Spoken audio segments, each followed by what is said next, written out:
যেহেতু তোমরা এখন পড়ালেখার মধ্যে আছো, আমি একটা ইম্পর্টেন্ট টিপস দিই। পড়ালেখাতে আমরা বলি যে মানে ট্রাই হার্ডার, তাই না? এই শব্দটা আমরা ইউজ করি, ট্রাই হার্ডার।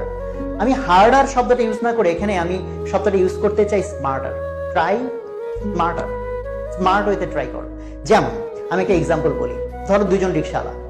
একজন রিক্সাওয়ালা অনেক, রিক্সা যখন থেমে থাকে সেখান থেকে রিক্সা চালু করতে কিন্তু অনেক কষ্ট হয়, তাই না? অনেক কষ্ট করে পেডেল টেডেল দিয়ে দিয়ে রিক্সাটাকে সে চালু করলো।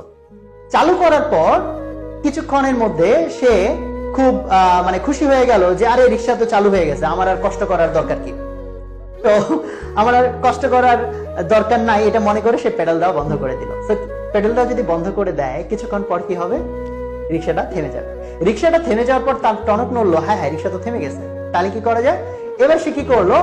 আবার কষ্ট করে প্রথমবারের মতো প্যাডেল দিয়ে রিক্সাটাকে চালু করলো। আর নেড়ারা যেহেতু বারবার বেলতলা যায়, এবারও সে একই ভুল। আবারও সে খুশি হয়ে গেল, আরে রিক্সা তো এমনি চলে, প্যাডেল না দিলেও চলে, প্যাডেল দেওয়া বন্ধ করে দিল। কিছুক্ষণ পর রিক্সা গিয়ে আবার থেমে গেল। এইভাবে কিছুক্ষণ পর পর সে প্যাডেল দিয়ে রিক্সা চালু করে, রিক্সা আবার থেমে যায়, আবার চালু করে, আবার থেমে যায়। এইবার আসো দ্বিতীয় আরেকজন রিক্সাওয়ালা, সে কি করেছে?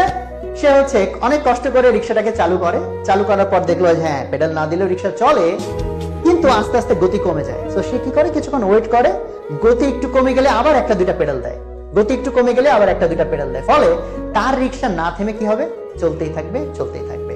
এখন এই দুই রিক্সাওয়ালার মধ্যে দেখো কষ্ট বেশি কে করছে? প্রথম জন।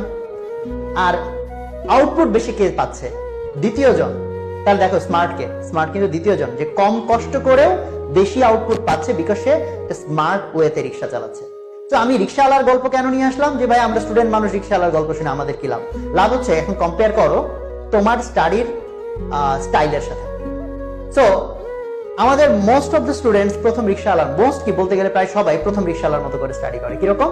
কোনো একটা টপিক যখন জীবনে তুমি প্রথমবার পড়ো, এটা কিন্তু রিক্সা চালু করার মতো কষ্ট। থেমে থাকা রিক্সা চালু করতে যেমন কষ্ট, নতুন একটা টপিক আত্মস্থ করতে তোমার কিন্তু ওই পরিমাণ কষ্ট হয়। ওই পরিমাণ কষ্ট করে ঘন্টা, 2 ঘন্টা, 3 ঘন্টা, 4 ঘন্টা বা একদিন পুরো খরচ করে একটা টপিক তুমি বুঝলা, এন্ড ইউ ফিল গুড যে এটা আমি পারি, এটা আমি পারি মনে করার পর তুমি কি করলা? এটা আর টাচ করো না।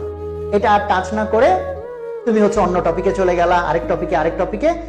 তো 1 মাস, 2 মাস বা 1.5 মাস, 3 মাস পর যখন পরীক্ষাটা চলে আসে, তার আগে ওই টপিকটা যেটা তুমি ভেবেছিলা আমি পারি, এটা যখন তুমি খোলার পর বলতে গেলে প্রায় সব ক্ষেত্রে কি হয়?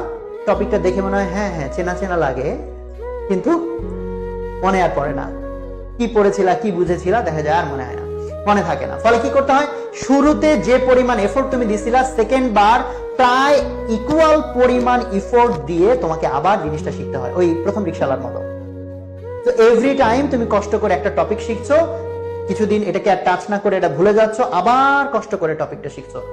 সেই জন্য স্মার্ট ওয়েতে পড়তে গেলে কিভাবে পড়া উচিত? আমার সাজেশন হচ্ছে, স্মার্ট ওয়েতে পড়তে গেলে তোমার প্রত্যেকদিন তোমার পড়ালেখার টাইম থেকে অ্যাটলিস্ট আধা ঘন্টা, এবং আরো ভালো হয় যদি 1 ঘন্টা টাইমকে তুমি নিষিদ্ধ সময় বলে ডিক্লেয়ার করো। ফরবিডেন টাইম, নিষিদ্ধ সময়। নিষিদ্ধ সময় মানে কি? নিষিদ্ধ সময় মানে হচ্ছে এমন একটা সময় যে সময়ে নতুন কোনো টপিক পড়া নিষিদ্ধ, যে সময়টাতে শুধুই তুমি রিসেন্টলি পড়া টপিক, যেটা তুমি এখনো ভুলে যাও নাই, সেটা পড়বা। আমি আবারও বলছি, যেমন ধরো আজকে অনেক কষ্ট করে তুমি একটা টপিক পড়লা, এখন এটা কিন্তু তোমার 2 দিন, 3 দিন, 4 দিন মনে থাকবে, তারপরে গিয়ে আস্তে আস্তে ভুলতে শুরু করবা। তো আজকে যেটা তুমি পড়েছো, এটা কালকে বা পরশু যেদিন একটু মনে করে ভুলে যাচ্ছ, সেই দিন তুমি আবার যদি রিভাইজ করো, প্রথম দিন পড়তে যদি 4 ঘন্টা লাগে, দ্বিতীয় দিন বা তৃতীয় দিন যখন রিভাইজ করবো তখন কতক্ষণ লাগবে? হার্ডলি আধা ঘন্টা। চিন্তা করো, হার্ডলি আধা ঘন্টা লাগবে তোমার। তো আধা ঘন্টার মধ্যে তুমি ওই যে 4 ঘন্টায় যে গতি তৈরি করেছিলে, সেই গতি আবার তৈরি করতে পারবা। ফলে এখন তোমাদের যেটা সুবিধা হবে, হ্যাঁ ভাইয়া বুঝলাম কথা, বাট প্রত্যেকদিন এত পড়া, এর মধ্যে প্রত্যেকদিন পুরনো পড়া, কালকে এই পরীক্ষা সেই পরীক্ষা, এগুলো বাদ দিয়ে আবার পুরনো পড়া পড়বো? অ্যান্সার হচ্ছে ইয়েস। এই প্রলোভনটা থেকে বের হয়ে আসতে হবে। প্রত্যেকদিন অ্যাটলিস্ট তুমি আধা ঘন্টা সময় রাখো, যে সময়ে রিসেন্টলি যে সব টপিক তুমি পড়েছো এবং এখনো ভুলে যাও নাই, জাস্ট সেটাকে রিভাইজ করো। সেটাকে তুমি যদি বারবার রিভাইজ করো, এক একদিন এক একটা টপিক যেগুলো ভুলে যাও নাই, কোন একটা প্রথমবার পড়ার পর 3 দিন পর, তারপর হয়তো 7 দিন পর, তারপর হয়তো আরো কিছু সময় পর, এইভাবে যদি তুমি কন্টিনিউয়াসলি রিভাইজ করো, ওইটা এমন ভাবে ব্রেনের মধ্যে ঢুকে যাবে, দেখবা পরীক্ষার আগের রাতে হয়তো সেটা তুমি না পড়েও তুমি এটা পরীক্ষার হলে লিখে আসতে পারবা।